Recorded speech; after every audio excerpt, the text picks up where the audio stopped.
No one could have known it in 1959, but when the gates opened at Daytona International Speedway, a revolution roared to life. Rising from the stands just miles from the old beach road course, the high bank 2.5-mile tri-oval became the proving ground for a new era of American speed. A palace built for power, precision, and pure nerve.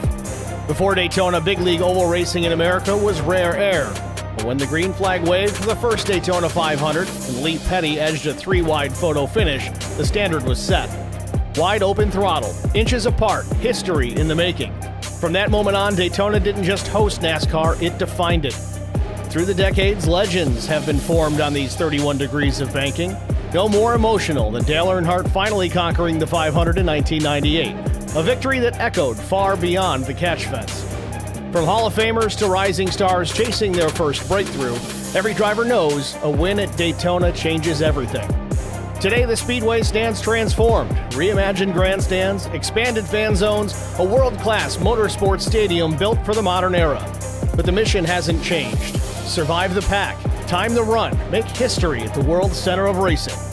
Tonight, the draft will tighten, the intensity will rise, and another chapter will be written on the high banks of Daytona.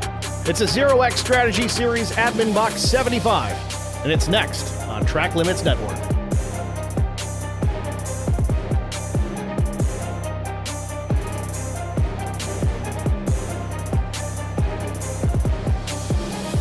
Good evening, everybody. Welcome to the virtual Daytona International Speedway. I'm Steve Singer with Track Limits Network, joined in the broadcast booth by Colt Ansley. Colt, how you doing? I'm doing pretty good, Steve. I'm excited for tonight and excited to make a return back to the booth and hopefully don't make too much of a fool of myself. Well, we're all good at that, but if anybody doesn't know the name Colt Ansley, you may have seen him participating, running races in the PSRA Open ARCA Series on Sunday nights and in other leagues throughout the iRacing world. So we're happy to have him here up in the booth, do a little analysis for us in this Track Limits Network. We should have him around for the majority of the season. It's no contract. He's just kind of here getting his feet underneath him in the broadcast booth. So we'll certainly take all you're willing to give. With that, let's get into our race details for tonight. First race of the season, the ZeroX Strategy Series. It's the Admin Boxx 75. In fact, we have this nice fancy logo we want to show everybody. Admin Boxx 75 presented by Fueled Up. Fueled Up Motorsports, one of the leagues in the series here tonight. One of the teams in the series tonight. But 75 laps the distance. You get one set of tires over the wall. Fuel windows 26 to 27 laps. That could be as few as 24, or maybe as many as 28, depending on how they want to save that fuel. No fast repairs to work with. Pit road speed limit 60 miles per hour, and one attempt at a green and white checkered finish. Weather-wise, part of the story here tonight. A little overcast, kind of cloudy, 70-degree ambient temps, 89% humidity, and a 4-mile-per-hour breeze. That leaves the track temperature at about 82 degrees Fahrenheit. Handling not likely to come into too much play here tonight in this Gen 7 car. Again, practice wrapping up at the Speedway. About a minute or so left. Colt, what's the best way really to get around this place? I know we're seeing some drafting practice here at the end of this session, and now we're having some frame issues. So we'll see if we can adjust this real quick. Well, while you're working on that, working through the draft here is a lot tougher than most people realize. You would think that you're just going flat out, full throttle, shoving the guy in front of you, but in reality, you're doing almost 200 miles an hour, flying essentially a aerodynamic brick upside down. And so, yes, there's a lot of pushing, there's a lot of shoving, but you've got to maintain a lot of stability underneath or behind somebody else's car. When you're behind someone else's car, that air is a lot thinner, so you're going to be moving around more, and you've got to make sure that you stay just right behind him, because if you get off center, if you're not pushing a guy squarely, you can very easily turn him into the inside or the outside wall, and we know what happens at Daytona when cars get sideways on the banking. Want to make note here, there is one fast repair here tonight. Super Speedways, they do give them one. The rest of the season, it is a goose egg. It is a 0. But Super Speedways, it's kind of good to have that in these leagues, because if you have a big wreck there on lap 2, takes out half, 3/4 of the field, well, that's going to kind of ruin the race for not just the drivers, but also the fans. And I think we may have gotten a handle here on the frame drop. Daytona International Speedway does draw a ton of resources, and well, I like detail, and I don't like to cap a lot of things, so we try to push it as hard as we can. Pushed it a little too far. We'll see if we get it squared away. But practice in the books. Qualifying just about to get underway. We'll see who takes to the Speedway first, and it appears Scott Ford will be the first driver to roll, or no. At least he's just parked there on pit lane. We'll go to Jason Blaney. Does he roll off? Or, oh, that is right. These guys had their dual race, so it's Daytona, the one and only race of the season where they do not run a qualifying session day of race. They did it a week before and then ran the duel. So we're at our racing grid right now, so let's get into it. Let's take a look at our starting grid here in the admin box. 75 on the pole position.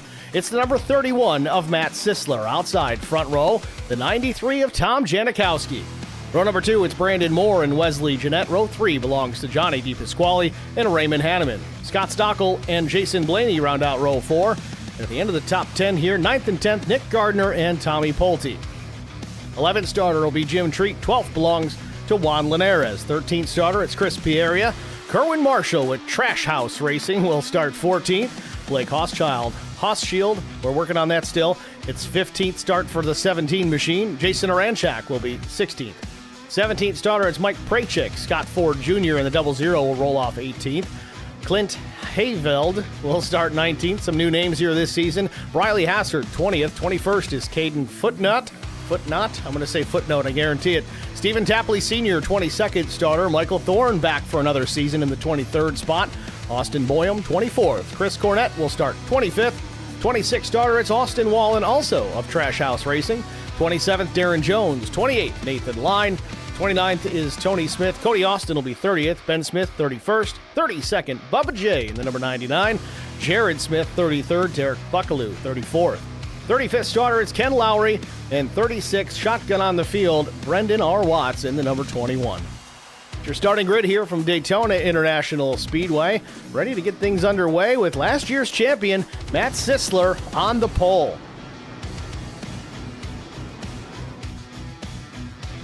Steve, for this series, obviously they ran duels. Were they running the typical NASCAR NASCAR rules that where the top front row qualifies on time and the rest of the field runs on starts based on their duel? Yeah, I believe qualifying set the front row. Everybody else lined up by order of their duel finishing positions.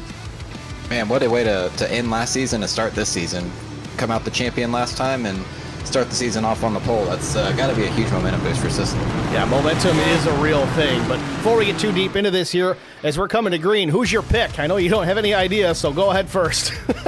Well, I'm going to take the cheap route here. I've watched a little bit of the ZeroX series in the past. I think Sisler is probably going to be my pick on this. Champion, pole sitter, can't go wrong with that. Matt Sisler's the pick. I'm going to go with the 22 of Jason Blaney as we come to green. We're racing to start the season here at Daytona.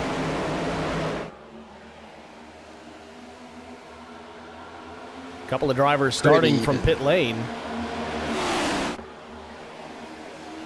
Darren Jones, Derek Buckaloo. Surprisingly even start for both lanes here, as you see a couple cars trying to find their teammates, trying to find their buddies, but there was no real line that took off and got an advantage like you see with a lot of other classes of cars, as you see the top line starting to surge now. Sisler already dropped back to P4 here. Janikowski knows is out in front. Janikowski, one of the most common visitors to the Track Limits stream chat, whether we're racing on a Sunday, a Monday, a Tuesday, and well, now he's in the race and about to lead lap number 1. If he can get clear of Jeanette and Hanneman, no. Jeanette will lead lap number 1 in the number 74. Good solid pushes from the top line there, as it seems like it's going to be a bit of a treadmill. Guys pushing their way to the front on the top, cycling down to the bottom, and then getting swallowed up by the pack. And rinse and repeat. You can see the sun trying to fire down through this cloud cover. Just a little bit of hazy sunshine here. It is relatively dark. I don't believe this race is going to run into the nighttime hours. But man, it's dark enough that they could just fire up that Musco lighting system. That would be a help. Well, you know, the iRacing admins, they like to save money on their electric bill and not fire it up till you can't hardly see anything. But yeah, it looks like the inside line is really starting to solidify. These guys probably just trying to settle in. They know they've got a long race ahead of them and just log laps right now, get a feel into their car. One note on the weather, quite honestly, I don't think that they want the sun to peek out. You know, when the sun is behind the clouds, that's less track temp, more grip on the tires. They probably are trying to keep as much grip on this track as they can, because especially Daytona, you don't think a lot about handling, but after, you know, 20 laps or so, even on these next gen tires, you're gonna feel that grip going away a little bit. So they're probably going to try to keep as much heat out of the tires as they can, and hope that the sun stays behind the clouds. That was going to kind of be my next question, Colt. I know you got a lot of experience this past season with PSRA and the ARCA car. That one doesn't always handle the greatest, but is the next gen Cup car, we can probably just switch over calling it Gen 7 these days, but how does it handle on these big super speedways? I know Talladega is kind of its own animal, but at Daytona, at least in the real world, we're starting to see handling come back into play. Is that the kind of the case here with the new tire model? To be honest, I don't have a ton of knowledge on the new tire model. I have thoughts on the next gen that I can't say on TV, but you know, that's what we've got, and these guys are going to make a great show out of it. But I mean, just off of what I do know about it and the times that I do run it, yes, the handling does matter. You're starting to see bumps start to come back to Daytona. Obviously, this is a 2012 scan of the track, but they do update it pretty regularly as the real life track ages and wears. And I think they're pretty effectively doing that here at the iRacing Studios, trying to make this as realistic as possible. They're trying to do the same thing with the tires. And you know, the only difference we see right now is that they're not bottled up 3 rows deep trying to save fuel, which I'm glad. These guys are going all out. They're trying to just maintain track position more than anything. They're not trying to save fuel. They're not trying to buy time. They're just out there racing. Checking on the stream chat, already a bunch of chatters in here. We love that, especially with ZeroX. These guys have a pretty good fan base, a good following that jumps up here and says, hey, of course, Janikowski, Ray Hanneman was in there. ZeroX Media, that's Dustin Rogerson. He kind of handles the day-to-day of this league. Let's see, who else? We had Kerwin Marshall, Solid Drift, 5309, Dave 08.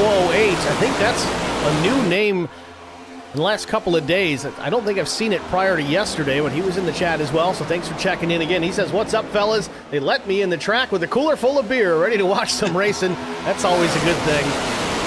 But following up on this fog, Raymond Hanneman, Ray H613, he's in this race. He's shown second right now in that number 12, a new number underneath that machine this year. But he says that the fog didn't look that bad to him.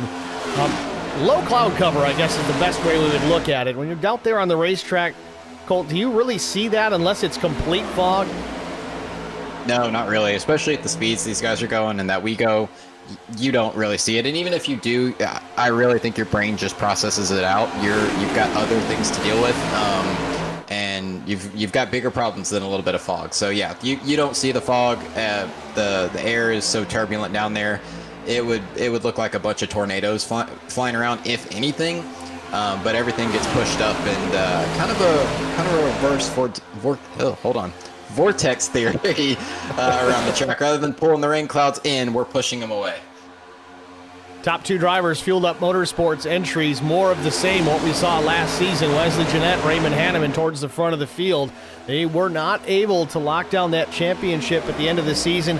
Go back and watch it. It was a thrilling last couple of laps in that final race of the ZeroX Strategy Series. Matt Sisler effectively winning it with a tie in the points. I believe it came down to the number of wins that gave him that championship. So, very competitive league for those interested in running a competitive league as such, with a lot of strategy mixed in. This place is definitely for you. And looking at these two teammates, Hanneman is just locked to him. Like, you would have thought there was a trailer hitch on the back of Jeanette's car. But I see them, the way he's pushing him is kind of interesting, because going into each corner, you see that nose poke out ever so slightly. And what he's doing, for those who are unfamiliar with how the drafting works, the grill is on the front of the car. That's where the air gets in. That's what keeps the engine cool. These are air-cooled cars. And so every time he can get out there without losing the momentum, he's poking that nose out, getting a little bit of air, but boy, is he really working the back of that bumper. He's making me a little nervous, because one wrong push, you're moving a little too fast, and we're talking games of not even inches, like quarters of an inch. And if he pushes him ever so slightly wrong, that 74 is going to go around. Hanneman and Jeanette very comfortable working together out on the racetrack. This is certainly not their first rodeo, not their first season as teammates. We saw a lot of this last year. These Field Up Motorsports guys, they really put in the work and the effort during the week to prepare for these races, even on these super speedways, as much of a crapshoot as they can tend to be. They trust each other. They trust what a guy behind them is doing, and they get it done. Looks to me like there's a bit of an outside line forming there. I believe that's Nick Gardner back there leading the second lane. They're slowly working their way up, slowly building some momentum. Got the 45 of Clint Hayfield on the back of him, just shoving him through the corner. Look at that. That was a hard hit in the center of the corner.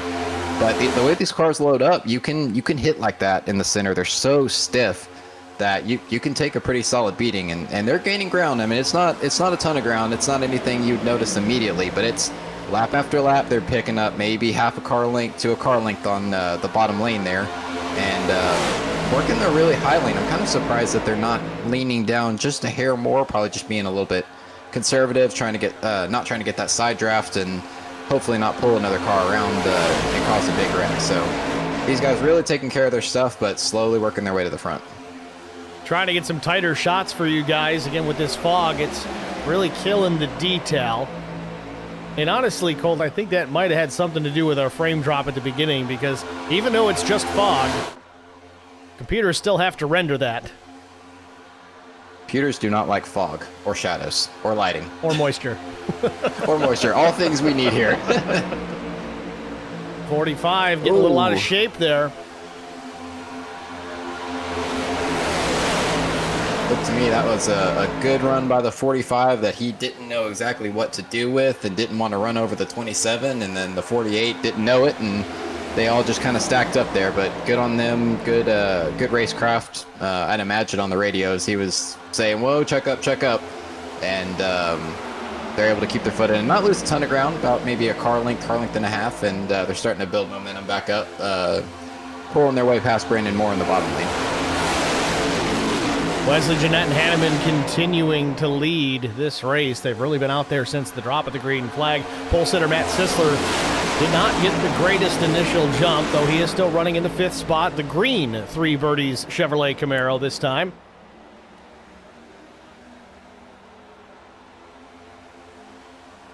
It's a good-looking car down there. A lot of good-looking cars in this field, if I'm being honest. Honestly, yeah, the ZeroX Strategy Series, they've got a bunch of painters in here, and they really put out some pretty impressive schemes.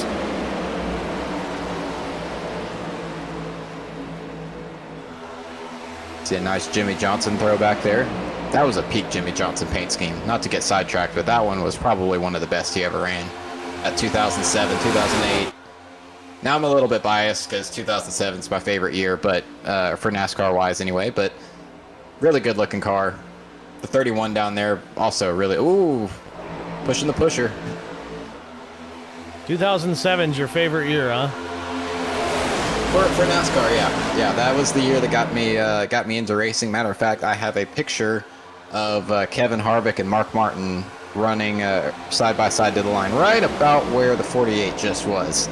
And from that moment on, I knew that I was a NASCAR fan. So I'm going to date myself here. The year that got me into NASCAR was the very first Bud at the Glen, and Tim Richmond won it. I was there, and at 3.5 years old, I sat in that race car before they put it on the grid. But I will say that my favorite NASCAR year is probably going to be 1993. That was a good year. I mean, honestly, those early to mid-'90s years were fantastic for NASCAR. I don't want to necessarily say peak NASCAR, but it was pretty damn close.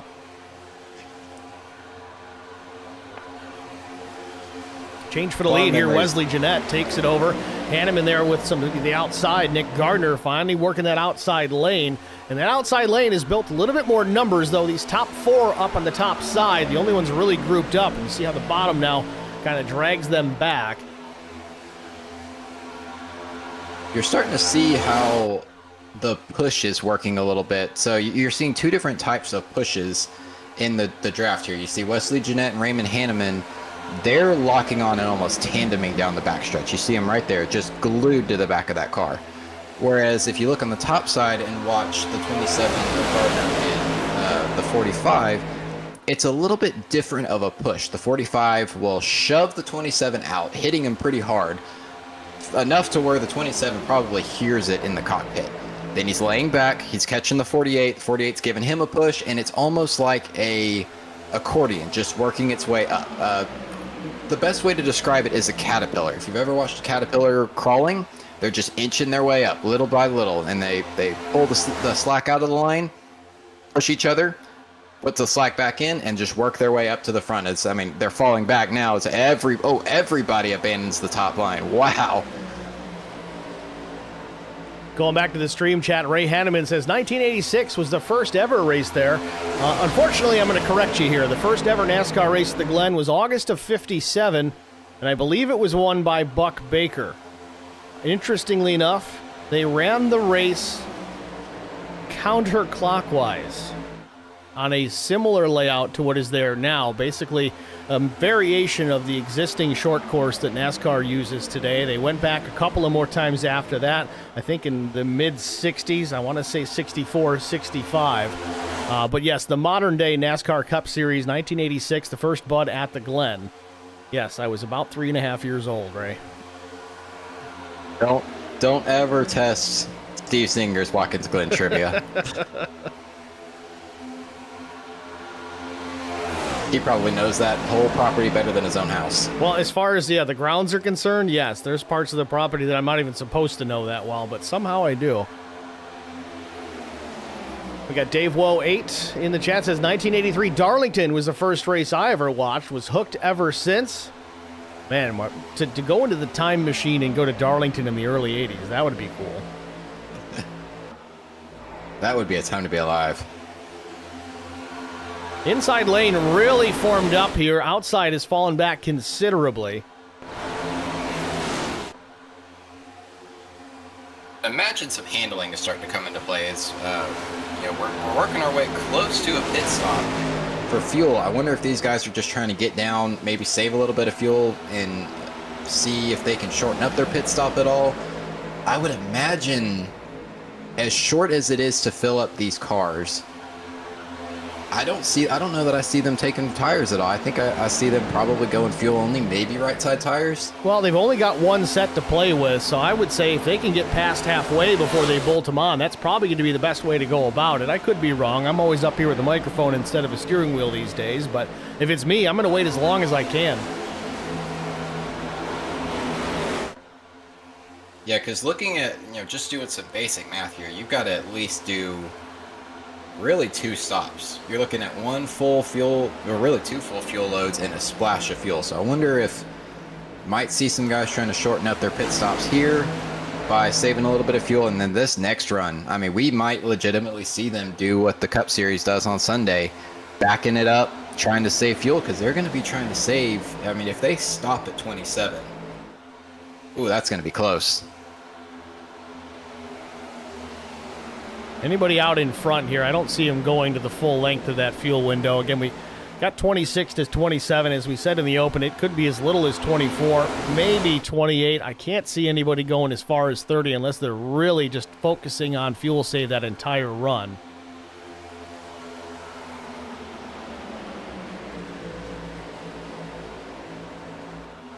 Just running my calculator right here.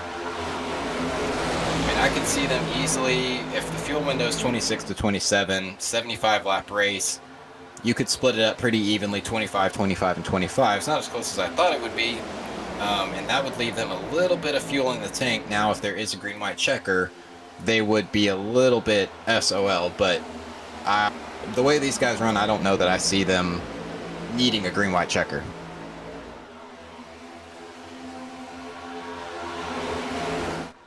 21 laps up on the board here, half a lap away from 22. Will we see anybody try and short pit this? I know we don't have stages per se, but Colt, you were talking about doing some math back there. I just don't know if that's the way to go, at least on this first run. Looks like we already have a few people on pit road. I don't know if it's for incident or for possibly an issue, but we have Brandon Watts just left pit road. We have the 21 car. Forgive me, I don't have your name up on screen. I'm looking for it. Brenton Watts is the 21. Thank you. Yeah, coming out on pit road, I mean, that's a little bit early.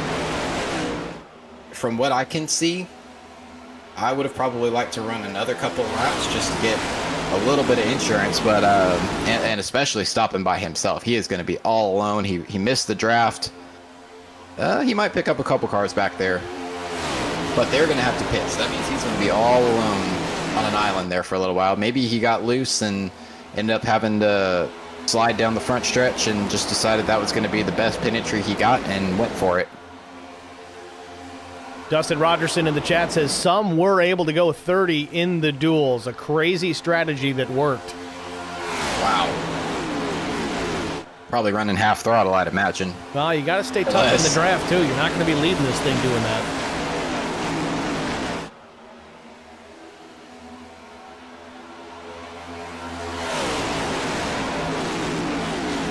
None of these guys are really tightly tucked up, though. I mean, other than Hanneman, who has just been welded to the back of Jeanette's car, everybody else has pretty much been given about half a car length gap per car, sometimes more. First race of the season, some new names here in the series, so guys might just be trying to feel out the competition, see who they can work with, see who they can't work with. It's kind of early for that sort of thing, but we'll see how it plays out. Ray Hanneman says, and that wasn't even full save from the whole duel. So maybe we will see someone go beyond 30 laps. Just about quarter distance pretty wild here at Daytona. No cautions to speak of, knock on wood.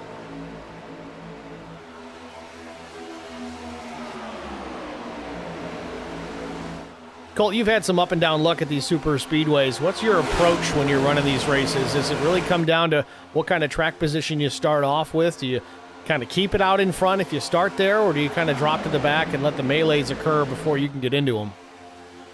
I've pretty much adopted one of two philosophies that I run. It's if I'm at the front, I want to stay at the front. If I'm not at the front, fall to the tail end of the lead pack, and give yourself a little bit of room to work.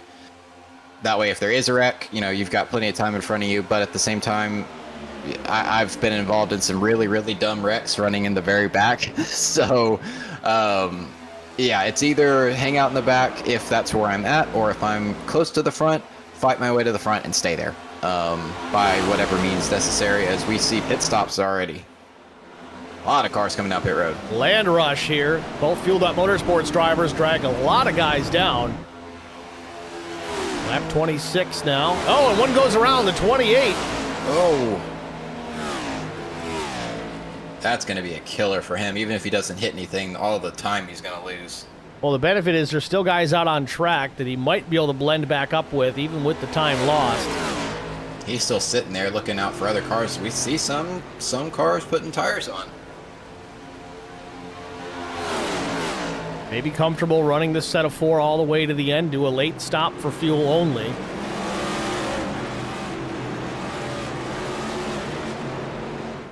I mean, if you do the math here, Colt, right now, these guys that just pit, if it stays green to the end, they're only going to stop one more time. So I don't think this is necessarily a bad call to put four on. No, not at all. I did not see the 31 put left sides on. I only saw it go up on the right side jack. But I mean, look at him. He came out in third in line there, and I believe he went in, what, fourth, fifth maybe? Sisler was right sides only, 11.8 seconds to stop.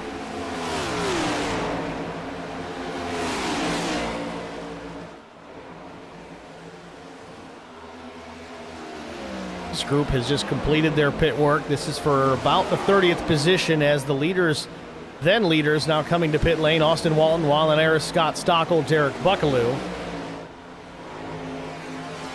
This group, Nathan Line leading the charge, and it's Clint Hayveld, Caden Fonten. Now then, down goes the four, Kerwin Marshall.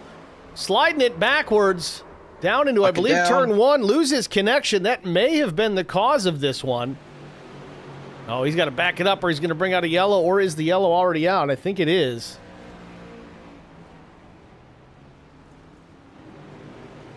So yellow flag, first of the night. What a save, though. I mean, it's not very often you get turned on the short shoot and don't just absolutely kill the wall. So it looks like Kerwin Marshall had a slight connection issue. You saw him blink out there a little bit, ultimately getting turned off the nose of the 45. Well, he'll be putting those 4 tires on. If he hasn't already. I think he... No, I don't know. His pit stop was 13:07. I can't imagine that's 4. I know in real World Cup racing, that would absolutely be 4. In fact, that'd be a slow 4-tire stop. That'd be a Ryan Blaney pit stop. But he's... Yeah, no kidding. He's going to be left sides only, I think, for this trip down pit road, if he even takes it. Kerwin shown back in 26th now. So a lot of drivers stayed out, and they'll get the benefit of this caution to make their stops. They don't need to hustle out there to get back into the draft. Pretty much everybody from first on down to around 11th, as Scott Ford Jr. will come down to pit now. So 28 laps in, the caution's out. Again, we talked about 30 laps max, maybe a tick more based on what Hanneman said about it. That wasn't even in full fuel save. Can't imagine these guys are going to stay out. They're going to have to pit. Yeah, I'm not going to lie. If these guys don't come down, I'd be really surprised, because at a race like this where you're having to stretch a little bit of fuel, you're going to want to get as much fuel packed into it as you possibly can. Yeah, I mean, at this stage, too, with the fuel window being what it is, these guys can pit and they can just go hard for the full next fuel run and still be okay with one more stop. My question is here, Cole, do some of these guys that just came down to pit lap 25, 26, do they come down and top off here? That would really be the smart thing to do, I think. Of course, I've never been accused of being smart, but, you know. Early breaker, maybe. Yeah, I just don't see them. I don't see them not pitting. That would, even if it's just for half a gallon, because you burn about, at least in the ARCA car, you burn about half a gallon, quarter of a gallon under caution. As yeah, we see a lot of these guys coming down pit road right now. You guys staying out though. But yeah, a lot of those guys, Hanneman, Blaney, Sisler, they pit. They're going to come down and pit again to top off. Maybe get a chance at new tires if they didn't take them during the green flag stop. Well, kind of a free pit stop situation for them. Most of them took rights only. But even still, that's just bolting the left sides. They only had one set over the wall. Yeah, no reason not to do that, but it doesn't look like very many of them did. Tom Janikowski in the chat says, I think I was at less than 1 lap of fuel entering for that pit stop. Every drop matters. We don't get to run extra long fuel lines anymore. Get about 80 feet of coiled fuel line. I have no idea what you're talking about. Ray Hanneman says, nope, we stayed out. So he might have faked it a little bit like he was going to come down and pit, but Raymond Hanneman ends up back in the race lead, so he did not come down pit lane. It was enough to trigger iRacing to tell me that he was on the pits, but as I look up at the timing and scoring here, lap 25, the last stop for the majority of the drivers, at least in the top 10, from 7th on forward. Tommy Pulte and down came down this time. Now, I might be hyper-analyzing this just a little bit, but I mean, we had the caution. The big group pitted at 26 coming to 27. The caution came out at 28, roughly, which means that they would have had to go pretty much 2 full laps under green flag conditions, or essentially green flag conditions, because Daytona is so big. If the pace car gets released at the wrong time, they've got to essentially make a whole nother lap at full speed just to get back and open the pits. So They may have burned more fuel than they realized. Yeah, but even still, if the fuel window is, again, we're going to go with 30 laps. Hanneman thinks they can probably go a little bit further, but 30 laps, we'll just call it that, is if you're being smart about things out there. They're going to make this one more stop anyway, regardless of what happens. Daytona, likely going to see some more yellows before this one's over. They're saving plenty of fuel right now. I think on average it's what? 2 laps under yellow is the equivalent of 1 lap under green, or is it vice versa? Either way, you're spending less time on throttle, you're burning a lot less fuel under the caution flag. So they're saving right now considerable amounts.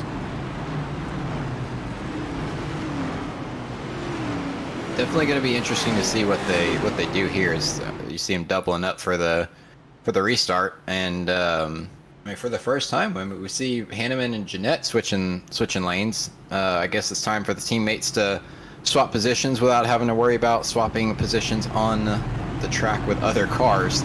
So it's going to be Hanneman's turn to be pushed around the track. On the one to go, restart will be lap 31. And they're trying to get this order right. I think there's a lot of guys arguing who's supposed to be where.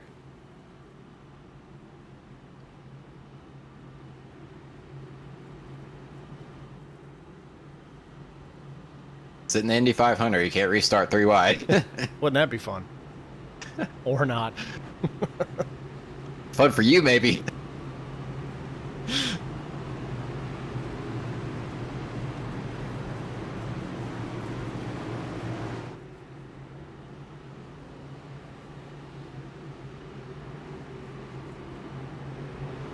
Now, how aggressive does this outside line get? We got the 22 of Jason Blaney and Brandon Moore in the 3 on the outside lane. We have seen Hanneman and Jeanette just dominate this first portion of this race, I should say. How aggressive do they get trying to pin them down, just do anything to prevent them from taking off as much as they did in the last stage? Well, we're going to find out. Hanneman and Blaney, teammates for certain. You know they're in communication. Jeanette, Fueled Up Motorsports. Brandon Moore, Fueled Up Motorsports. A lot of teammates here at the front of the field, so you know they're all going to work together. It's one thing we saw quite a bit of last season.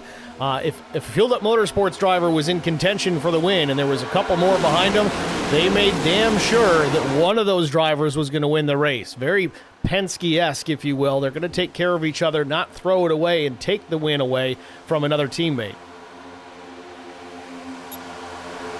The top side is pushing pretty hard, though. Blaney with a nose just ahead here. Might get clear with Brandon Moore pushing him. Little off center there to the right side of the 22. Oh, I think Blaney couldn't decide whether he wanted to jump down in front of the 12 or stay up there with the 3, and it almost ended badly.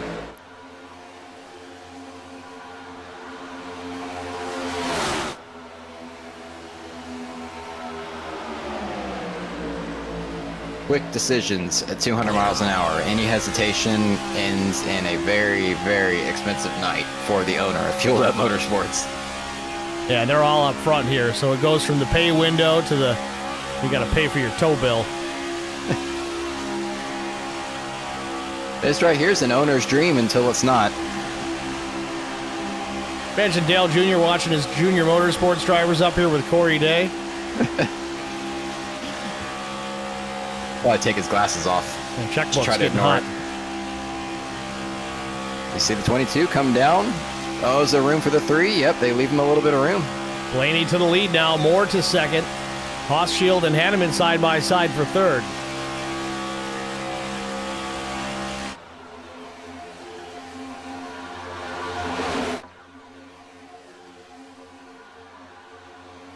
The outside line still trying to push. You got the, I believe that is the 17. Pushed by the 45. The 45 has been pushing everyone up front the entire night and just has never been able to get past about 5th place. Is pushing the pusher. Oh, That's the boy. 3. Oh, that was scary. You want to see 6. daylight between at least one of those cars. 6 Fueled Up Motorsports on the inside lane. Bumper to bumper to bumper to bumper and so on forever and ever. Amen. Good Lord. Blaney continues to lead now. Brandon Moore, Raymond Hanneman, Wesley Jeanette, Nathan Line, Johnny Deep Pasquale in 6th. Pasquale's working his way up. Hadn't seen him much tonight. Kind of been buried back in the pack there.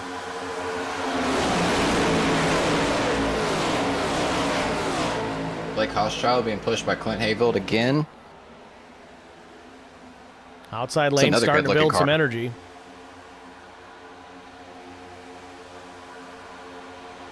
Oh, side drafts. 17 tried to jump down to a little bit of a side draft and might have lost the rear of the car ever so slightly when he did, and it nearly ended badly as well. Now Derek Buckaloo and Brenton Watts side by side briefly. Buckaloo had the run down the back, but now to the inside. The 21 starting to charge along. See that shot right there really shows what the accordion effect looks like as the front will get away. Oh, we see a couple cars checking up. Somebody got, the 17 got pushed out of line. It formed a third lane. Oh, it's going to get hairy now. 3 wide through the tri-oval is not fun. No, there he goes. Buckaloo's going around. In front of traffic, going to take out a lot of drivers here. Caution number 2 on the Speedway. Derek Buckaloo and Watts coming together in the tri-oval.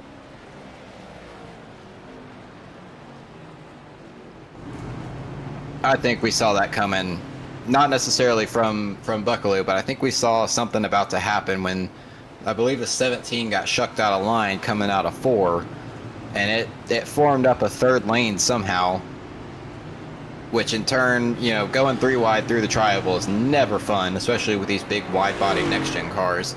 And everybody's trying to find room and find a line, and unfortunately, Buckaloo just wasn't clear there. Want to make note here, because we are on tape-delayed replays for this season, we cannot go back and run the replays of the incidents. Now, with all that said, you may have noticed we've caught the last 2 of them, quote-unquote, live. Now, we're calling this late race as if it is a live event. We haven't looked at the results. Colt came in here completely cold here today, so he knows nothing of what's going on other than what I tell him. But Dustin Rogerson came up with the idea, hey, how about I let you know what laps and what cars to look at when I know there's an incident, because he has the benefit of knowing what happened and when, because he's got to go back and review all these. So we've been trying to focus on the certain cars involved, so at least you can see why we're under the yellow flag. It's better than what Fox does, I can tell you that. Yeah, and they are live. And when he says came in cold, this quite literally came together about 6 hours ago. Yeah, what time was it you started messaging me on this? Was it after lunch? It's like, hey, I've got an idea.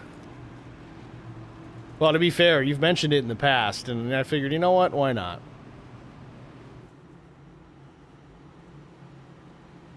Well, this is a good lead to get started on. These are all really good racers. I've watched several of their events just for the heck of it, you know. I don't tune into very many sim races just because they're a dime a dozen. But, man, there are very few that I do tune into, and the majority of them are yours here on Track Limits, and because you put on such a great product. And the ZeroX Strategy Series, I latched onto it. You know me, I love race strategy, and this one piqued my interest, and it has not disappointed yet.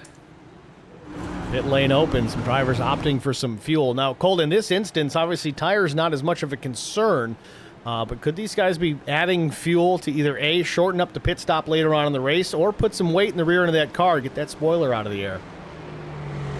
Both. Very much both. You want to get as much, especially being, I would imagine, fixed series, you want these cars always to be as loose as you possibly can. You want them to be able to be maneuverable as much as they can.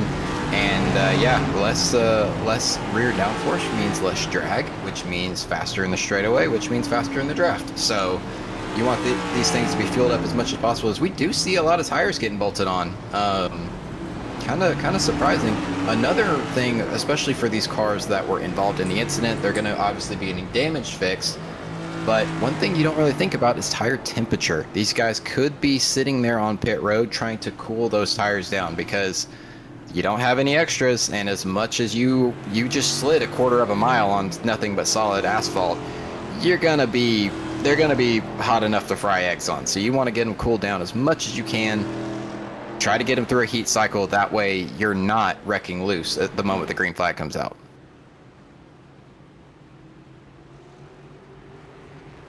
Colt, you know my opinions on these Gen 7 cars. I just don't care for them in the least, whether it's on a road course or otherwise. But I don't know. We've talked about this a bunch here tonight, how much handling does or doesn't come into play. I've always been of the mindset at these places, it's just not that important unless you really start making some crazy moves out there, going top lane, bottom lane, middle lane, back and forth, left, right. That's really the only time, at least I've experienced, you really need to have a good set of tires underneath you, is make those big moves late.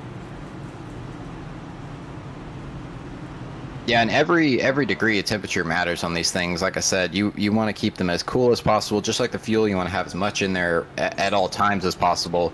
So yeah, I could see these guys just trying to do everything they can to preserve their car.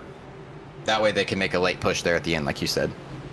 Checking up on the weather here, still 95% humidity here in Daytona. A sticky one for sure, but it does appear that the fog is starting to clear slightly. Still cloudy skies, still 78 degrees, track temp-wise. Air temp, though, down to 69. Sounds like horsepower. Sounds like horsepower, sounds like grip. I almost began singing a little song, but I didn't want to make all your viewers tune out, and I also didn't want you to get a copyright strike, but you know. I don't really care about the strikes. Channel's not monetized anyway.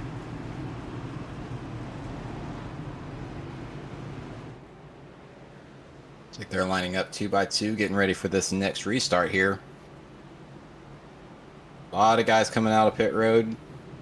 A lot of guys laying back, trying to let other cars get back around. That's the most frustrating thing in iRacing. Is when you're the leader and you're up in the fast pack, you're like, man, why are we running at 60 miles an hour on a 2.5 mile oval? Like, let's speed this up a little bit. You're so frustrated just sitting there waiting. But then when you're in the back of the pack, it sounds like an auctioneer trying to get everybody back in line. You're like, I need the 43 here, I need the 22 here, and everybody's just ping-ponging around. Black boxes up on top of the screens are going nuts. It's telling you to pass the car, then telling you to pass the car back. It's nothing but chaos. So it's kind of funny. It's like the calm up front and then just the storm following. Speaking of the storm, doubled up, ready for the restart. Field in turn number 4. Pace car about to come to pit lane.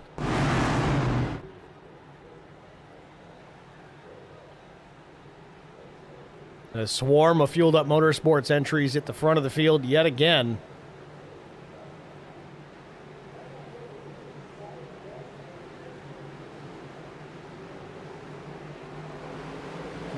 Looks like there's a little bit of an issue in the back of the pack. Drivers trying to get squared away there. Mid pack on back. You see him, he's got pretty well separated from this lead group. And everybody shuffling down to the bottom of the racetrack, though. The top two, Brandon Moore and I think the 22 of Blaney there, kind of all by their lonesome up top. They're still going slow enough, still working their way through the gears, that they're trying to push and get in line ahead of everyone. But it looks like that outside lane starting to reform just a bit. Man, they just all abandoned the top. That's kind of funny to watch. That they trying to go single file as quickly as possible. But man, they pushed their way up to the front and cleared themselves down into the bottom lane. That tandem draft, and I stand corrected, it was not Jason Blaney, it was Wesley Jeanette in the number 74. Blaney ran the same scheme a few times last season, though in the 22. Blaney now in behind of the 74 of Wesley Jeanette. Fueled Up Motorsports, the first 4 cars on the bottom of the racetrack. In fact, make it 4, 5, 6 cars on the bottom of the racetrack. All lined up again, trying to protect the bottom. That Penske strategy we were talking about earlier, ironically, they're running Fords. The outside lane a little bit more scattered, only 5 cars up top really pushing, and yet again the 45 just hanging back there, trying to figure out who's going to push to the front this time. 42 laps in here at Daytona. We are past halfway, so we're late for a track limit side-by-side break. Stay with us. We'll be right back. You won't miss a minute.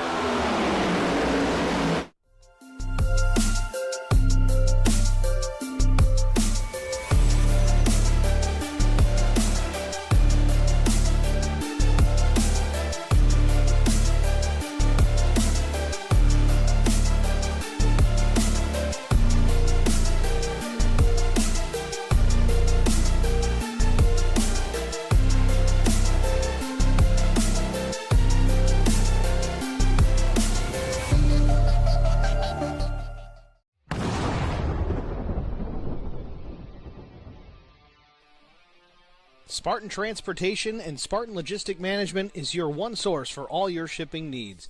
53-foot dry van shipments, auto transport shipments, full-service in-house brokerage, drop lot facilities, just-in-time deliveries to all auto manufacturers, facilities in St. Louis, Missouri, Kansas City, Missouri, and Indianapolis, Indiana. Spartan Logistics LLC, proud sponsor of the IROC Series, Kyle Steffens UMP Modified and Silver Crown Driver, and Gordy Gundaker, World of Outlaws Late Model. Visit us at spartan-logistics.net or find us on Facebook.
Need insurance coverage that's built for speed? Frank Yea's office in South Charleston has your back.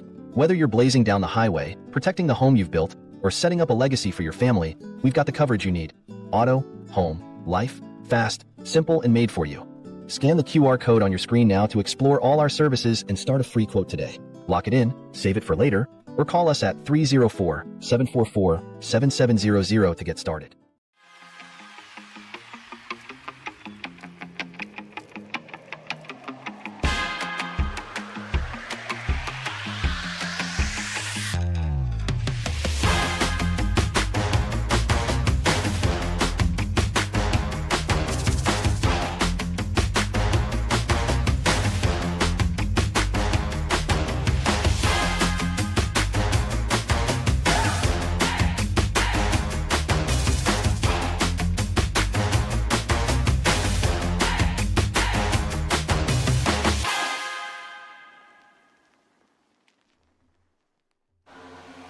Back at Daytona International Speedway, 30 laps remain here in race one of the season of the ZeroX Strategy Series.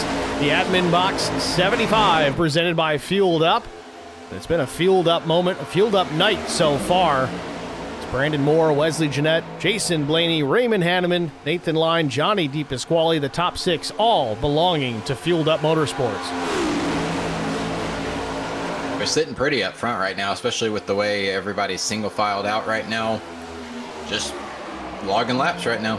That's really all you can do is try to save fuel for anyone who does need a pit stop. I gotta look at my notes again to see where we are on fuel, but everybody just logging laps, trying not to tear anything up, and because we've already seen one fairly big one tonight, but who knows? It might not be the big one. We never really know here at Daytona. It's such just a crapshoot all the time, and you see guys, especially when you get towards what I've seen personally with green flag pit stops, it can look a lot like an early 2000s Daytona or Talladega race where everyone gets all spread out, but they're staying grouped together with all the cautions that we've had so far and keeping the pack bunched up and see who wants to make a late charge. I saw a couple guys jump out of line towards the back of the pack and quickly move their way to the very back of the pack. Tell you, Cole, I still cannot get over this 3-car at the front of the field with what looks like an AC Delco scheme, but it's on a Ford Mustang with a stylized 3. I made comments about it last season. I still can't make my brain see it the way it needs to be seen. A little bit of front end damage here on a 74 of Wesley Jeanette. Might have got in the back of Moore a little harder than anticipated. That's going to be a problem for him if he gets out into the wind. One note on these next gens that I have seen a lot of racers, particularly on the pro side, complain about is that the front and rear bumpers are essentially broken, and that there have been guys trying to make bump draft moves and go up, and you see how hard these guys hit each other on Sunday, how stiff these cars are, and you can smack someone pretty hard. It's like a go-kart, or enough to jar your head. And I mean, just look at that push right there. And I've seen rear bumper covers fly off, front bumpers fly off, and ruin someone's night just because, for purposes here, we'll say something wasn't bolted on right. We obviously know what happened, knowing the iRacing system like we do, but that's something to keep in mind. These guys might be a little hesitant to push each other pretty hard if you got pit stops. Blake Hochschild, one of the drivers on pit lane here. Jim Treat, Tommy Pulte, Mike Prachik, Thorne, Cornette, Smith, Ford, Smith. Sounds like a law office. Oh, and the 88 gets turned in pit lane. Chris Cornette. No. And he just goes straight up to the banking. I don't know if I like that. Nobody was coming, thankfully, but that could have been disaster. Either way, I think it's going to be an unsafe exit for Cornette, even though I don't really think it was his fault. Driving on that grass, though, is like driving on ice, and he decided to make it as quick of an exit out of that as possible. But yeah, Steve, I agree. I mean, had the pack of it coming, that would have made Steve LePage look like a hero. So Brandon Moore. Steve LePage, Kevin LePage. Brandon Moore out in front now. Jeanette second. Blaney had him in line. Deep Pasquale sixth. Less than 25 to go, so everybody's within their fuel window here. I think even at this point, if they all came down to pit, they'd still have extra fuel for a green-white checkered if we need it. Well, as we see the field split into essentially two packs right now, you got the guys who pit first, obviously. Whatever field pits first, they've got to get lined back up, locked together, and push as hard as they can to try to make ground up and get back to these leaders, so whenever the leaders pit, who are also trying to do the same thing, they can try to overtake them on the track. And so that's what these guys here are trying to do. They're trying to stay in line to prevent that other pack from catching them. But the hard part is when you have that second pack, sometimes that they're the first group to pit, and it's either the smallest group, but only a handful of cars, or you have everybody come down. So it's the opposite of the what am I trying to say? It's vice versa. So if you have the small pack pit first, the big pack is trying to push their way around and make as quick a lap time as possible, and vice versa. If the big group pits first, like we saw here, then you have the smaller group, the lead pack, trying to outrun everyone. So whenever they do make their stops, they got to try to maintain that position, because for anyone who's never driven on the apron at Daytona, especially on old tires, I've driven on soaking wet dirt tracks that have more grip than that place right there. 23 laps to go here from Daytona. Still a fueled-up motorsports show at the front of the field. Question remains, when will these drivers come down to make their pit stops, the final of the night?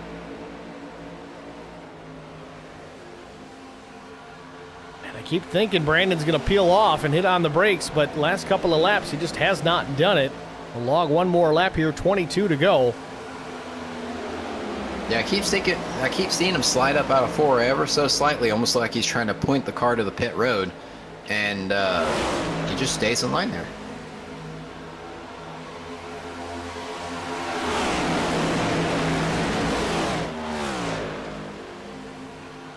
So it looks like we got that second pack I was talking about. They did catch the leaders, but they didn't have enough momentum to work their way past them.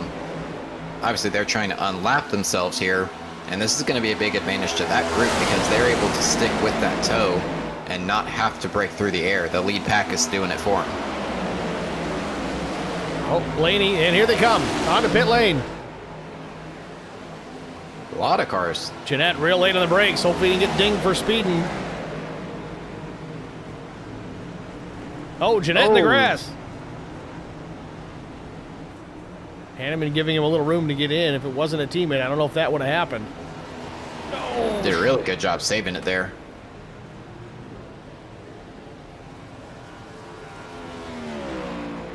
these fueled up motorsports cars, they've got tires left.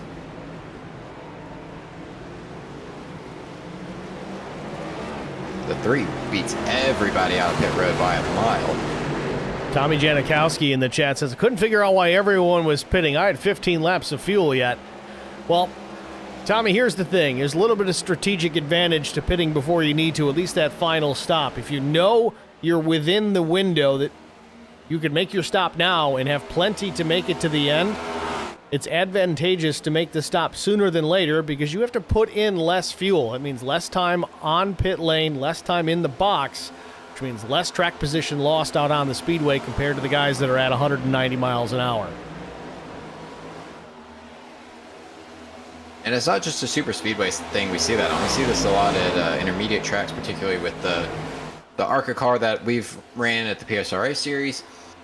Those tires, they have a tendency to be very, very hard. And it's one of those things that they don't give up a lot of time until they do. There's no gradual fall off. You hit a cliff with them. So you got to run them till you get to that cliff. And if that means pitting early, you can pit early and be able to maximize your tire grip with the amount of laps that you have left. We saw that a little bit on Monday night in the newly added Track Limits Network, the 4-wide Motorsports Late Model Stock Series. They get one set of tires for their feature race. Half the field opted to take a set, and the other half never took tires at all. And the group that didn't take tires is the one that won the race. And in fact, they were running the fastest laps of the race within 10 laps of the finish. So those tires, as you said, Colt, very hard, but once you get them up to temperature, they tend to get a little bit quicker.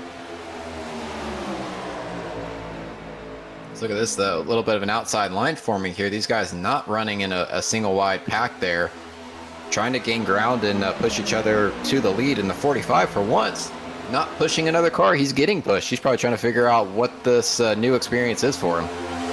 Some mixed company here. This is not the battle for the race lead. Brandon Moore actually in the second spot. Tom Janikowski, the race leader, 34 seconds ahead of second place, still needing to make his final stop. Of course, he was in the chat here talking about, I was okay with not pitting. I had a great draft group to work with. It's important to have that, but you're going to have to make that stop. Might as well do it before it hurts you. In this case, though, Janikowski logging some laps as the race leader. As you see, Wesley Jeanette may have gotten penalized there. He's going to be a lap down now. Jeanette spent 15 seconds in pit lane overall. I don't know if he had to make a second stop, but he's shown back 21st, a lap down. Well, at any other racetrack, say we ran Atlanta tonight, the new Echo Park Speedway, that would be very advantageous for Janikowski to stay out because everyone else would have been a lap down. They'd have been pinned down and he could have just been banking on a caution. But right now, he's shown only 34 seconds ahead of the next car in line. That would not be good for him if in the event a caution comes out, which looks like the 45 and the 3. There we're trying to there for a second. Hayville gets ahead of Brandon Moore. Nathan Line pushing Brandon Moore. Moore to the bottom. Crosses him up. Hard impact in the safer barrier in the tri-oval. Caution on the speedway between the two Field Up Motorsports teammate of Brandon Moore and Nathan Line. And other drivers going to pile in here late.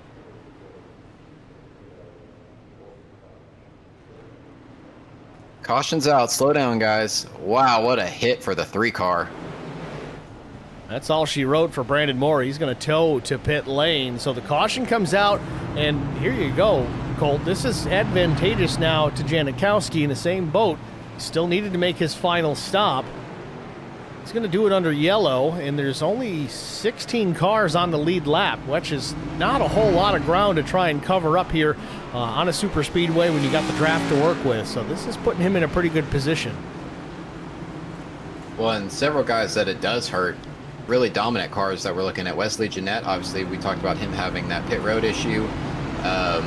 Nick Gardner, he was also stuck a lap down. I mean, unless the leaders all come back down pit road, only one of those guys, and it looks like Chris Peria is going to be the only one getting a lucky dog.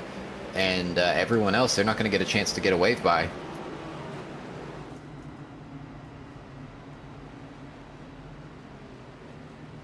Tom Janikowski with the Gibson Soda Shop sponsorship on board. His number 93 will lead the field under the pace car speed of 70 miles per hour. He's going to have to make his stop. I'd be curious if anybody comes down in behind him. It seems that everybody else except for him was able to get that pit stop done.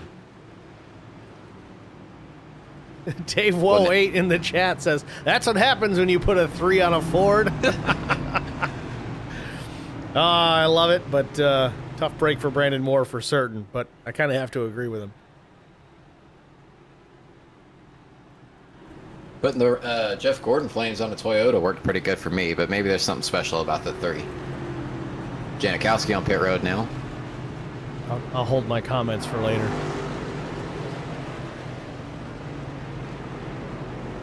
He gets a little bit more of an advantage than I thought he would. You know, I sat here talking about how I wouldn't have done that.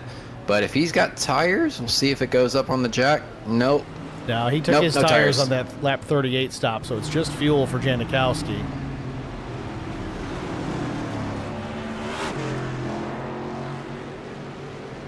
Even still, he'll come back P16 at the lowest. He's shown 10th right now. We'll see how it maths out here before we get back under the green flag. Third caution of the night. We haven't done this yet. First race of the season. New sponsors to thank here. The 217 side-by-side riders. Hot Sauce Daddy. Of course, ZeroX Media and Design. Snowbelt Industries. And Fueled Up. I thank all these guys for jumping on board this season to help get this league broadcasted.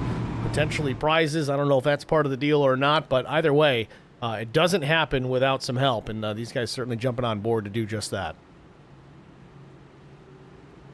Further down the line, though, let's take a look at the schedule. Of course, tonight being the 21st, kind of. It's the 22nd, but the race was yesterday. Next week, we go to Twin Ring Motegi, the Oval. A very unique addition to the schedule with these Gen 7 cars. I'm actually really looking forward to that one. I like that racetrack quite a bit. I remember I almost won a race there in the older ARCA car. In fact, had it won up until turn 3 on the final lap, and I got dumped. But I'm not bitter about it, I promise. But I'm really looking forward to that. Motegi is a cool racetrack. It's very unique. I'd say it's like a flat Darlington is the best way I could describe it.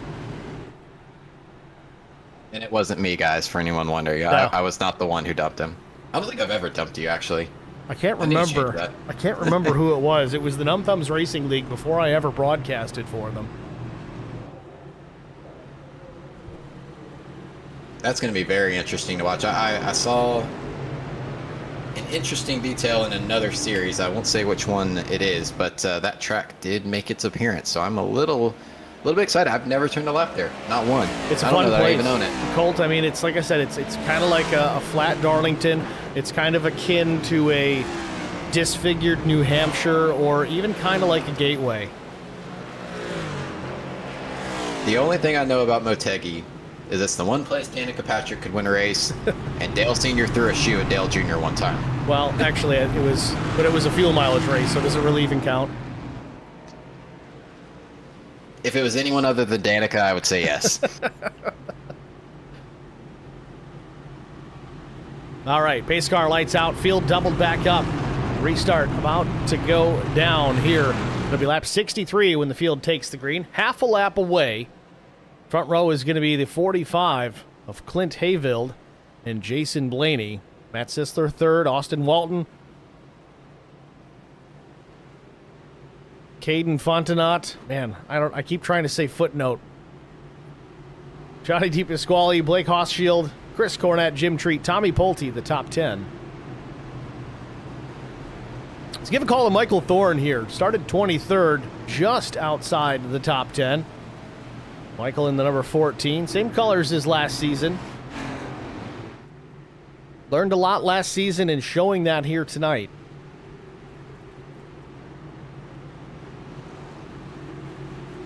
Tell you what, Steve, I see a lot of throwbacks in there. I see it looks like a Michael Waltrip throwback with the Napa car. Obviously the Jimmy Johnson scheme we had talked about earlier. Good looking field. It's a fun group. It really is. Pace car makes the left turn. Barney with the green in hand. We're back underway here at Daytona.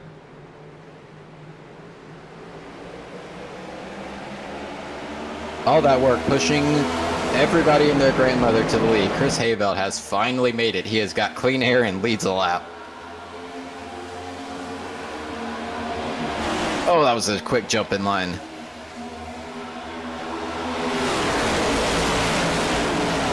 .13 to go here from Daytona. Field works off turn number 2.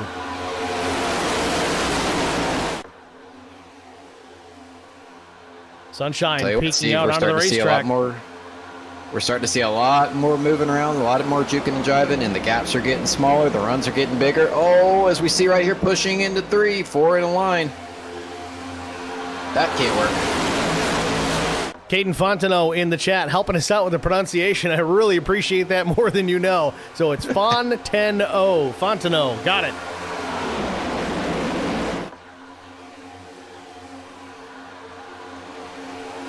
Clint Hayveld at the front of the field over Matt Sisler now. Sisler in the green, number 31, last year's champion. Put it on the pole for race number 1.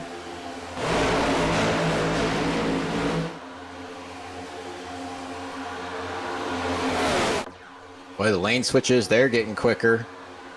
Oh, Hayveld blocks the top lane. Dale Jr. style into turn number 3. Going to try and control both lanes, but now opens up the bottom for Matt Sisler with Jason Blaney pushing. I don't know if I would have done that. 2 really fast guys you just left the door open for. You better be able to switch lanes back. And it's not always who's behind you, but who's pushing the guy behind you. There's 2 really fast guys there lined up, and he still gets down in front of him. Good move.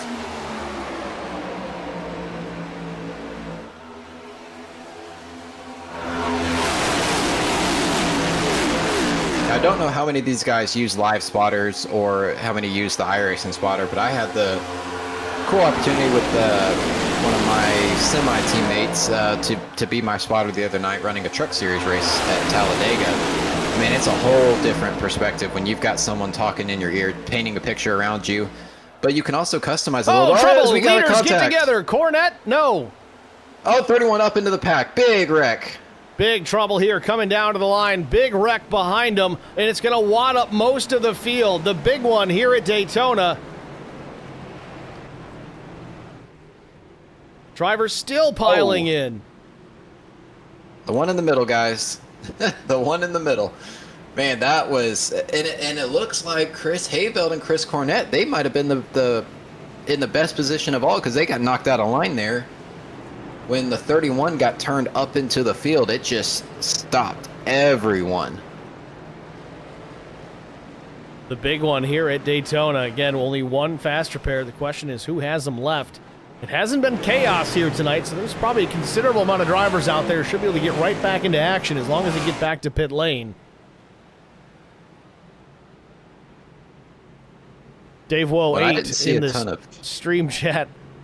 Did I have a pun that I didn't even know I made was a pun? He goes, fun to know, fun to know. I think I might have said fun to know. Did I say fun to know, Colton? I don't know, but it is fun to know that we're having fun tonight. We're always having fun. Looking at the 45 and the 88 here, I don't see a whole lot of damage. It looks like the 88 might have got pushed sideways into the 45, but they were still fairly square, and it just kind of pushed them both below the line. They might be all right. Yeah, from what I'm seeing, I think they're okay, but I think he's coming to pit lane. Or not. Oh, Just kidding. picked it. Johnny D's going to come down, though. Maybe some damage to be repaired on his machine. 17, Blake Hochschild stays out. Caden Fontenot in the pits. A little nose damage on the 77. Fast repair. Good to go. Tommy Janikowski says, didn't get any wheel damage at all on that one. I got lucky. As we know, these next-gen cars are very, very sensitive to getting the toe knocked out of them. And that's one thing I've seen quite a bit of, too, in the last, I don't know, handful of months calling the races here at ZeroX, is these cars may not visually take a lot of damage, but they'll still have some suspension problems, as we even see in real life. Bend a toe link, hurt the suspension, it doesn't steer right, dog tracks, crab walks, however you want to explain it. Like I said at the beginning of the broadcast, very realistic.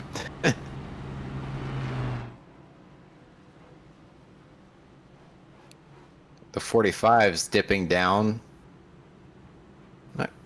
Could be getting a scan from the 88, just kind of checking damage. You know, let's go on board here with Clint Hayveld here and see the driver's eye camera. That's going to be an indicator. Look at the steering wheel. That might be a little bit of steering offset. They run a decent amount of steering offset in the super speedway to try to minimize the turn.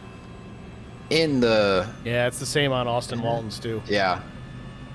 Because you want to reduce that wheel input as much as you can in the corners. I've seen guys run as much as 12 to 15 degrees of steering offset at super speedways. I'd imagine it's probably about 10 degrees. You watch replays of Earnhardt back in the day going down the straightaway. That thing was almost 45 degrees to the right, but it was straight up and down in the corner.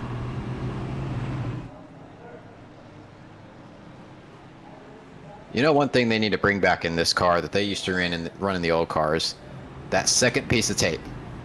For those who know, you know, but it took me a long time to learn what that second piece of tape was. But when I did, and kind of digitally recreated it for myself, oh, it was a game changer. Just re-index the wheel? Re-index the wheel, and it also pointed you into the corner. If your wheel was pointed at the white line, that's where you were going. All right.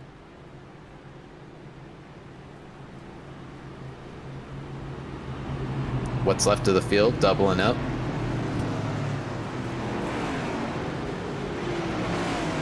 That inside line is going to be a long line with all the cars that got repairs and fast repairs and came down under caution, penalties. When they say tail end of the longest line, they mean the longest line.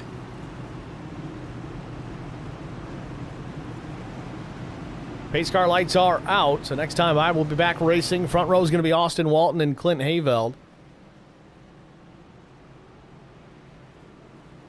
Chris Cornett, Jim Treat, some drivers' names that we really haven't talked a ton about here tonight. Jim started back in 11th, but haven't seen him up towards the top 5 here up until now. That's a common theme for that 367 machine. We saw that quite a bit last season. You did not see him anywhere near the front action until it was really time to be there. Very quietly stalking his way in contention here at the end of this one here in Daytona.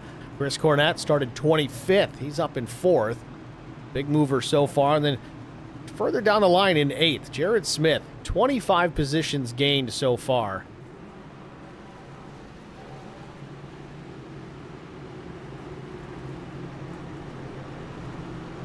Even here at Daytona, where you can switch positions around a lot, you can move up and down the field pretty quickly. It's maintaining those positions that's important. And to move up as much as Walton and Smith and Cornett, Treat, all of them have moved up and maintained that, or hopefully they can maintain that position here. That says a lot about their speed.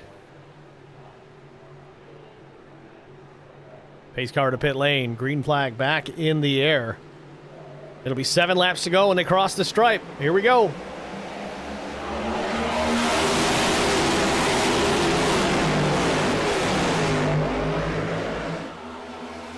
Good restart for the inside this time. Better restart than we've seen most of the inside line have tonight.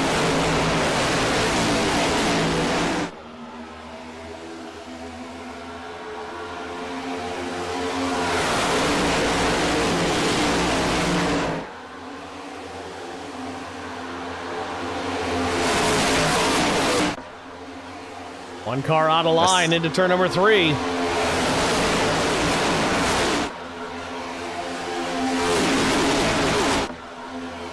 Boy, those digger cams, they sure are one of the best cameras you've got. But man, they are anxiety-inducing when you know what's coming.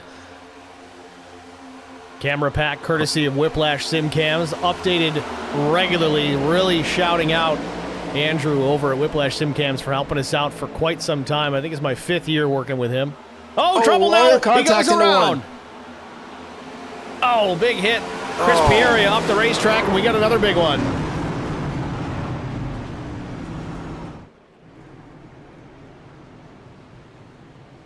And that's a lot of the cars that were involved in the last drag. No fast repair for these guys.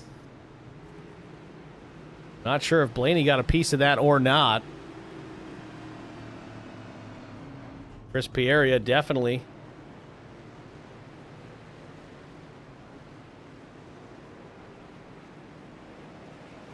Yeah, we had just talked about him getting on the lead lap a few cautions ago. Got trapped a lap down, and now this.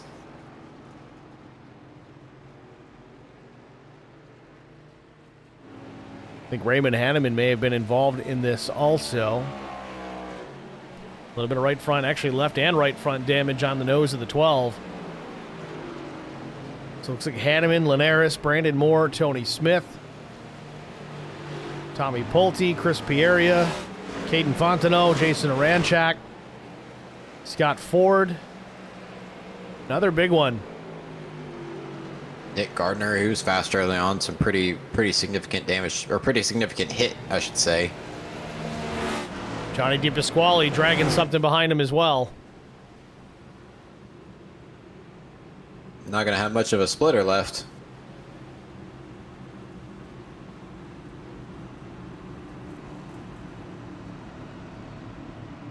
I think Johnny's... Miraculously, it doesn't look like the wheels are damaged. It's just like the front end folded up underneath him. Doesn't look terrible, but he's going to have to pit.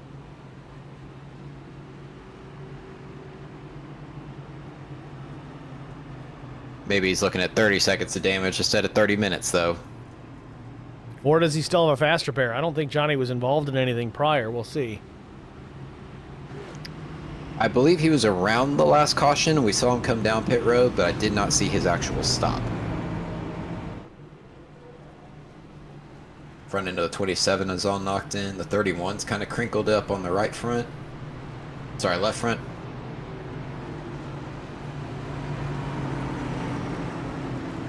That's such a gut punch for some of these faster guys when you have damage like that and you're just riding around. You spend that whole time just kind of feeling the car out. It's almost like if you, you know, hurt yourself in real life, you kind of spend a few minutes figuring out what's broken, what's there, what's missing, and figure out the next plan of attack. So they're just sitting there working the car, trying to figure out if there's toe link damaged, engine trouble, you know, clutching it to see if all the revs are there. And then you just got to hurry up and wait. Doesn't look like DePasquale or Brandon Moore have a fast repair to work with. Raymond Hanneman there as well, and I don't think he has his left either. I'm kind of surprised. I didn't realize he was tied up in that earlier big crash that we had, but then again, it did take out more than half the field. Well, they scattered all across the baseball field in the middle of the tri-oval. You couldn't even see them all. That's the other thing I wanted to make mention of. We've seen so much tonight how the Field Up Motorsports drivers are all bunched together. A lot of the times we saw them 6 in a row out on the Speedway. If something big happens in that pack, you're going to take out your whole team in one fall swoop. And you see right there, 3 of those Field Up Motorsports cars on pit lane with heavy damage. They really do take winning together and losing together to the next level.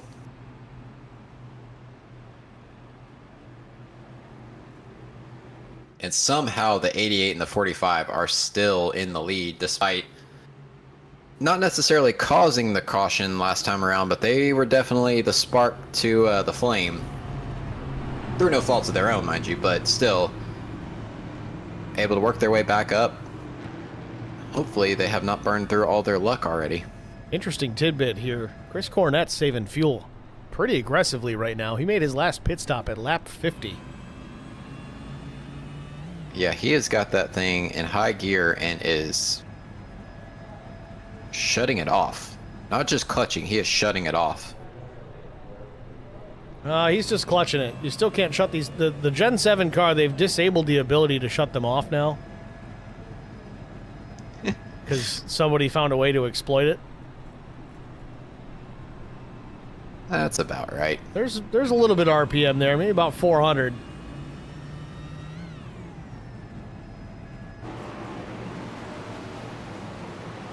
He may not necessarily be low on fuel. He could just be trying to keep as much fuel in the back of the car as possible. True. We've had enough cautions here. He really shouldn't be in bad shape at all at this point. You know, the max distance really we saw north of 30 laps.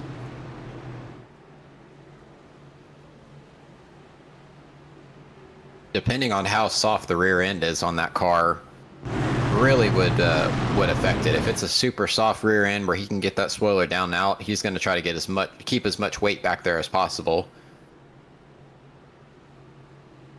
Stiffer rear end, it's not really going to matter. It's going to be where it's going to be. Dustin Rogerson in the chat says you can shut them off at pace speeds. I don't know if that's something that's changed again, but that's good to know.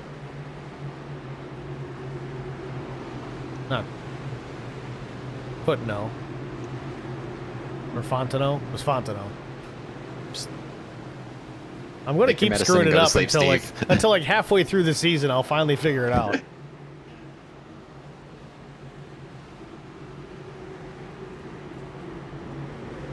Just gonna call him by his first name in an interview. It's like Fontana, but not. All right, I set wish for I the had a restart. womp soundboard. Yeah. Cornette and Hayville on the front row. Pace car coming to pit lane. Be 3 laps to go.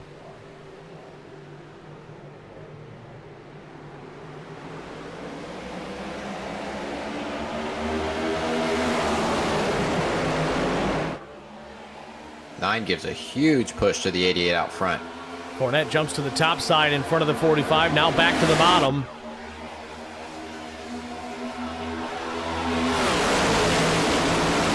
Oh, he's working both lanes. There's no more lift. There's no more give and take. We're with 3 to go. All bets are off. You see these guys that, like I said earlier, the pushes are getting bigger. The gaps are getting smaller. This is as much as we're going to see all of those taken away. Everybody's going to be laying to each other. The third lane starts to form with the 3 car. Cornette and Walton, 1 and 2. First 3 cars in line on the bottom of the racetrack. They're side by side, 4th and 5th. And a caution comes out before they get to the white. Oh, wow.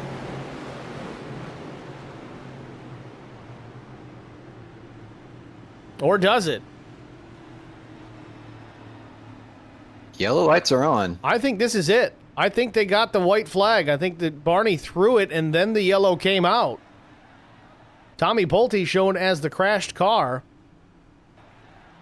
And he's in the pit box towing to it. This one might be it. I'm showing on the scoring, you had about a second, 1.6 seconds, the yellow flag came out before the white flag. So Now, I don't know how accurate that is. Very, very close. This could be the green-white checkered we were thinking it was going to be, but we're coming to lap 76, and the replay is only showing 76 laps. I hope we got this thing in its entirety. Well, that would be some Ryan Blaney luck right there, to have the caution come out as you're coming to the white. Pace car lights are still on here.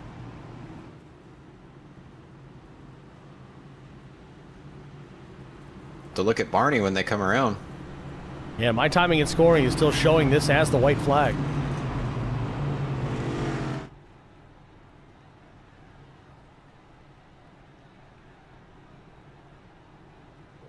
What's crazy, Steve, is as far as I understood, the white or the yellow flag is disabled whenever you take a white flag, but that's a checker flag. Well, there it Barney's is. waving. Barney waving the checkered flag. Chris Cornette from 25th starting position will take home the win here in the admin box 75. Austin Walton, Blake Hochschild will finish 2nd and 3rd. What a run. What a way to win that race. Controlling the lanes like he did on that restart. Cornette only leading 5 laps, but it's certainly the ones that mattered. Get some aggressively congratulatory bumps from the 45.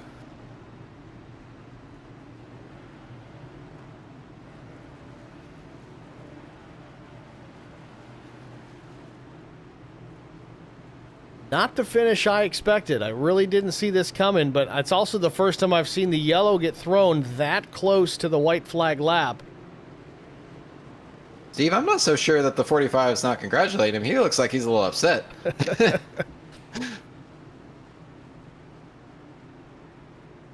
Jim Treat, Matt Sisler in there, giving the attaboys. I tell you what, Steve, I don't win races very often, but when I do, that's almost my favorite part, is rolling around the track and all your buddies coming by congratulating you. Well, I mean, because they know how hard it is to win any of these things. So when somebody does it, you know, it's usually well earned. Survived the big one twice. Had a great restart there at the end, was able to block the lanes before the momentum built up. Like I said at the top of the show, I mean, this is not just foot to the floor running around for however many miles. This is This is a 4D chess match. Put some front brake in it, Chris.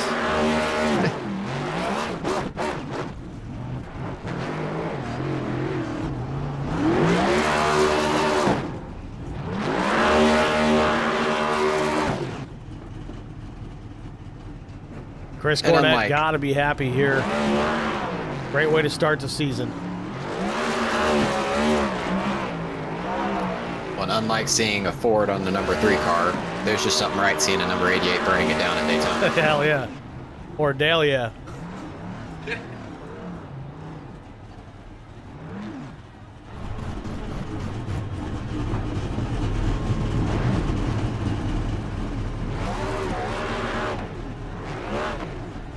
Chris Cornett certainly happy to pick up the victory here to start the season. Again, on a tape delay, we don't have any of the drivers available for comment tonight, but that option is always there. I know its schedules can be tricky, so if we get top 3 drivers available here in the future, I'm happy to interview you guys, so jump up and do it. In the meantime, though, let's take a look at our official race results. Of course, Chris Cornett picking up the victory. Austin Walton comes home in the 2nd spot. Blake Hochschild finishes in P3. Clint Hayfield led some laps here tonight. Strong late. Missed his opportunity. He'll finish 4th. Tom Janikowski, a strong run, finishes P5. 6th went to Jim Treat. Matt Sisler, last year's champion, locks it home from pole position, will finish in P7. Wesley Jeanette was 8th. Jared Smith was 9th. Scott Stockel finished in the 10th spot. Mike Prachik was 11th. Nick Gardner was 12th. Cody Austin 13th. 14th went to Michael Thorne, a strong finish for the 14. Corwin Marshall with his new team, Trash House Racing, finishes in the 15th position. Chris Pierre was 16th. Jason Blaney, strong early, finishes 17th. Raymond Hanneman, same story, was 18th. Tommy Pulte, 19th. Nathan Line was 20th. 21st position went to Ben Smith. 22nd, Ken Lowry. Juan Linares finishes 23rd. Briley Hassard, 24th place. Brandon Moore also very strong. He finishes 25th. Old Bubba J finishes 26th. Tony Smith, 27th. Stephen Tapley was 28th. 29th, Jason Aranchak. Johnny DePasquale, 30th. Scott Ford was 31st. Darren Jones, 32nd. Caden Fontenot was 33rd. Derek Buckaloo, 34th. Austin Boyum, 35th. And Brenton Watts finishes last in 36th, 42 laps down. It was a fun race. That's all I can really say about it. Again, the ending, not that I expected, not that Chris Cornett didn't deserve to win. He put himself in position here late. I think that caution just didn't get thrown in enough time for us to get to that green-white checkered. So race ends under the yellow flag, but next week things may change. Going to Motegi Raceway, Twin Ring Motegi on the oval. Those of you that don't know, again, it's very flat but uniquely shaped. It's kind of like an egg, very similar to, I guess you'd say, Gateway or a flat Darlington. And there's 2 different ways really to get around that place, and you gotta kind of set up the car to be good at both ends of the racetrack, because one's a little narrower as far as the radius is concerned. One is a little bit longer, but it'll be a fun one to watch, Colt. I mean, how do you approach a track? At least like Gateway. Obviously, that's not where we're going, but it's similar. Yeah, it's definitely going to be a tough place. The key is going to be getting the weather right. It's going to be practicing in the right weather, and just finding a line that works for you and not practicing alone. I mean, that's for any racetrack, because the quickest way to learn a bad habit is to practice by yourself and think you're 2/10 up and find out you're 6/10 down. So get a group together like we saw the Fuel Up Motorsports guys. I'd imagine they're going to be doing that this week, testing. Get out there, get some practice in, learn what the dirty air is going to do. A flat track like that with the next gen being what it is, working your way through that dirty air is going to be key. Well, that's going to do it for us here at Daytona International. Race 1 in the books. The Admin Box 75 presented by Fueled Up. Thank you guys all for tuning in. A great broadcast, a great race even still. We'll see you guys next week at Twin Ring Motegi. Thanks for watching. Have a good night.